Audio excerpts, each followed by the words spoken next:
Gas ಸಂಕಷ್ಟದಿಂದ ಕಂಗೆಟ್ಟಿದ್ದ hotel ಮಾಲೀಕರಿಗೆ good news ಸಿಕ್ಕಿದೆ. ರಾಜ್ಯದ ಮನವಿಗೆ ಸ್ಪಂದಿಸಿದ ಕೇಂದ್ರ ಪೆಟ್ರೋಲಿಯಂ ಇಲಾಖೆ ನಾಳೆಯಿಂದ 20% ಕಮರ್ಷಿಯಲ್ ಗ್ಯಾಸ್ ಪೂರೈಕೆ ಹೆಚ್ಚಳ ಮಾಡಲು ಒಪ್ಪಿಗೆ ನೀಡಿದೆ. ನಾಳೆಯಿಂದ ಹೋಟೆಲ್ಗಳಿಗೆ 50% ಗ್ಯಾಸ್ ಸಿಲಿಂಡರ್ ಪೂರೈಕೆ ಆಗಲಿದೆ.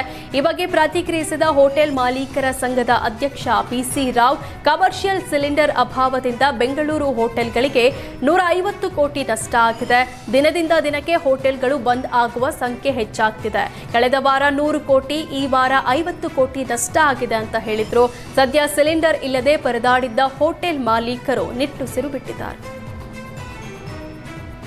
ದಿನದಿಂದ ದಿನಕ್ಕೆ ಗ್ಯಾಸ್ ಸಮಸ್ಯೆ ಬ್ಯಾಕ್ ಟು ವರ್ಸ್ಟ್ ಆಗ್ತಾ ಇದೆ.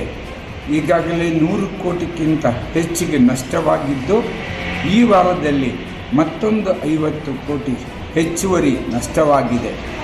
ಈ ರೀತಿ ಗ್ಯಾಸ್ ಸಮಸ್ಯೆಯಿಂದ ಬಹಳಷ್ಟು ಹೋಟೆಲ್ಗಳು ಮುಚ್ಚುವುದರ ಜೊತೆಗೆ ಅನಿವಾರ್ಯವಾಗಿ ತಿಂಡಿ ತಿನಿಸುಗಳನ್ನು ಕಡಿಮೆ ಮಾಡಿರುತ್ತಾರೆ. ಸಮಸ್ಯೆ ಬಗೆಹರಿಯುವಂಥ ಲಕ್ಷಣಗಳು ಕಾಣುತ್ತಿಲ್ಲ.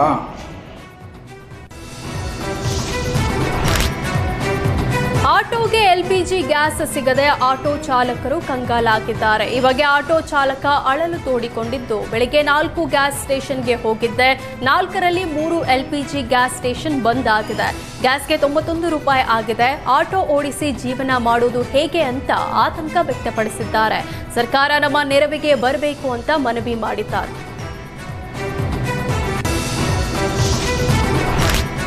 ಪಾಶ್ಚಿಮಾತ್ಯ ರಾಷ್ಟ್ರಗಳ ಯುದ್ಧದಿಂದ ದೇಶಾದ್ಯಂತ ಅನಿಲ ಅಭಾವ ಹೆಚ್ಚಾಗ್ತಾ ಇದೆ.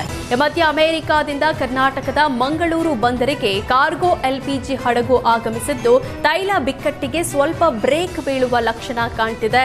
ಪಿಕ್ಸಿಸ್ ಪಾಯಿನೀರ್ ಹೆಸರಿನ ಕಾರ್ಗೋ ಶಿಪ್ ಮಂಗಳೂರು ಬಂದರಿಗೆ ಬಂದಿಳಿದಿದೆ. ಅಮೆರಿಕಾದ ಟೆಕ್ಸಸ್ನಿಂದ ಅನಿಲ ತುಂಬಿದ ಹಡಗು ಬಂದಿದ್ದು, ವಿದೇಶದಿಂದ ಕರ್ನಾಟಕಕ್ಕೆ ಆಗಮಿಸಿದ ಮೊದಲ ಎಲ್ಪಿಜಿ ಹಡಗು ಇದಾಗಿದೆ. ಸುಮಾರು 16 ಮೆಟ್ರಿಕ್ ಟನ್ ಅನಿಲ ಹೊತ್ತು ತಂದ ಪಿಕ್ಸಿಸ್ ಪಾಯಿನೀರ್ ದೇಶದಲ್ಲಿ ಉಂಟಾಗಿರೋ ಅನಿಲ ಕೊರತೆಗೆ ಬ್ರೇಕ್ ಹಾಕುವ ಸಾಧ್ಯತೆ ಇದೆ. ಮಾರ್ಚ್ 14ರಂದು ಅಮೆರಿಕಾದಿಂದ ಹೊರಟಿದ್ದ ಪಿಕ್ಸಿಸ್ ಪಾಯಿನೀರ್ ಇದೀಗ ಸುರಕ್ಷಿತವಾಗಿ ಮಂಗಳೂರಿಗೆ ಬಂದು ತಲುಪಿದೆ. ಅಮೆರಿಕ, ಇಸ್ರೇಲ್ ಮತ್ತು ಇರಾನ್ ನಡುವಿನ ಸಂಘರ್ಷ 23ನೇ ದಿನಕ್ಕೆ ಕಾಲಿಟ್ಟಿದೆ. ಯುದ್ಧದ ಪರಿಣಾಮ ಸಿಲಿಂಡರ್ ಕೊರತೆ ಉಂಟಾಗಿದ್ದು, ಗೃಹ ಬಳಕೆ ಸಿಲಿಂಡರ್ ಸಿಗದೆ ಗೃಹಿಣಿಯರು ಕಣ್ಣೀರಿಟ್ಟಿದ್ದಾರೆ. ಕಲಬುರಗಿ ನಗರದ ಜಯನಗರ ಬಡಾವಣೆಯ ಏಜೆನ್ಸಿ ಮುಂದೆ ಮಹಿಳೆಯರು ಕಣ್ಣೀರು ಹಾಕಿದ್ದಾರೆ. ಹಗಲು ರಾತ್ರಿ ಎನ್ನದೇ ದಿನಗಟ್ಟಲೆ ಏಜೆನ್ಸಿ ಮುಂದೆ ಕ್ಯೂ ನಿಂತರೂ ಸಿಲಿಂಡರ್ ಸಿಗ್ತಿಲ್ಲ. ಏಜೆನ್ಸಿ ಅವರು ಕಪ್ಪು ಮಾರುಕಟ್ಟೆಗೆ ಸಿಲಿಂಡರ್ ಮಾರ್ತಿದ್ದಾರೆ ಅಂತ ಆಕ್ರೋಶ ವ್ಯಕ್ತಪಡಿಸಿದ್ದಾರೆ. ಖಾಲಿ ಸಿಲಿಂಡರ್ ಹಿಡಿದು ಕ್ಯೂ ನಿಂತಿದ್ದು, ಗೃಹ ಬಳಕೆಗಾದರೂ ಸಿಲಿಂಡರ್ ಪೂರೈಕೆ ಮಾಡುವಂತೆ ಗ್ರಾಹಕರು ಆಗ್ರಹಿಸಿದ್ದಾರೆ. ಕೊಲ್ಲಿ ಯುದ್ಧದ ಪರಿಣಾಮ ಮೊಟ್ಟೆ ಉದ್ಯಮಕ್ಕೂ ಎಫೆಕ್ಟ್ ತಟ್ಟಿದೆ. ಚಿಕ್ಕಮಗಳೂರಿನಲ್ಲೂ ಮೊಟ್ಟೆ ರಫ್ತು ಕುಸಿತಗೊಂಡಿದ್ದು, ಹೀಗಾಗಿ ಸ್ಥಳೀಯ ಮಾರುಕಟ್ಟೆಗೆ ಹೆಚ್ಚಿನ ಸರಬರಾಜು ಮಾಡಲಾಗ್ತಿದೆ. ರಾಜ್ಯದ ಕೋಳಿ ಸಾಕಾಣಿಕೆದಾರರಿಗೆ ಸಂಕಷ್ಟ ಎದುರಾಗಿದ್ದು, ಕಳೆದ 2 ವಾರದ ಹಿಂದೆ 7 ರೂಪಾಯಿ ಇದ್ದ ಕೋಳಿ ಮೊಟ್ಟೆ ದರ ಇದೀಗ 5.15ಕ್ಕೆ ಇಳಿದಿದೆ. ಉತ್ಪಾದನಾ ವೆಚ್ಚಕ್ಕಿಂತ ಕಡಿಮೆ ದರಕ್ಕೆ ಮಾರಾಟ ಮಾಡುವ ಅನಿವಾರ್ಯತೆ ಎದುರಾಗಿದ್ದು, ವ್ಯಾಪಾರಿಗಳು ಕಂಗಾಲಾಗಿದ್ದಾರೆ. ಗ್ಯಾಸ್ ಪೂರೈಕೆಯಲ್ಲಿ ವ್ಯತ್ಯಯ ಹಿನ್ನೆಲೆ ಹೋಟೆಲ್ ಮಾಲೀಕರು ಡೀಸೆಲ್ ಸೀಮೆ ಎಣ್ಣೆ ಸ್ಟವ್ ಬಳಸಲು ಮುಂದಾಗಿದ್ದಾರೆ. ಬೆಂಗಳೂರಿನ ಬಸವೇಶ್ವರ ನಗರದ ಪ್ರಿಯದರ್ಶಿನಿ ಗ್ರ್ಯಾಂಡ್ ಹೋಟೆಲ್ನಲ್ಲಿ ಸ್ಟವ್ ಬಳಸಿ ಅಡುಗೆ ತಯಾರಿಸ್ತಾ ಇದ್ದಾರೆ. ಇನ್ನು ಮೆನುವಿನಲ್ಲೂ ಕೆಲವು ತಿಂಡಿಗಳಿಗೆ ಕತ್ತರಿ ಹಾಕಿ ಕೆಲವು ಆಹಾರವನ್ನು ನೀಡುತ್ತಿದ್ದಾರೆ. ಈಗಾಗಲೇ ಸರ್ಕಾರ 50% ಹೆಚ್ಚುವರಿ ಗ್ಯಾಸ್ ಪೂರೈಕೆಗೆ ಸೂಚಿಸಿದೆ. ಆದರೆ ಇನ್ನೂ ಹೋಟೆಲ್ಗಳಿಗೆ ಕಮರ್ಷಿಯಲ್ ಗ್ಯಾಸ್ ಸಿಗ್ತಿಲ್ಲ. ಹೀಗಾಗಿ ಹೋಟೆಲ್ ಮಾಲೀಕರು ಅನ್ಯ ಮಾರ್ಗದ ಮೊರೆ ಹೋಗಿದ್ದಾರೆ.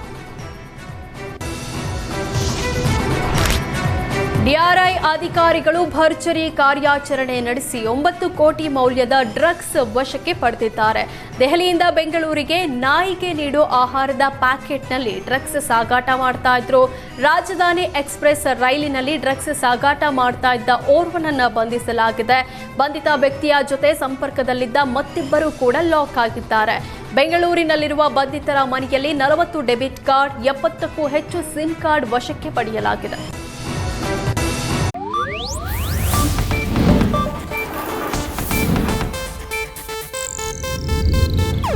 ಇದು ಏಷ್ಯಾನೆಟ್ ನ್ಯೂಸ್ ನೆಟ್ವರ್ಕ್ ಪ್ರಸ್ತುತಿ.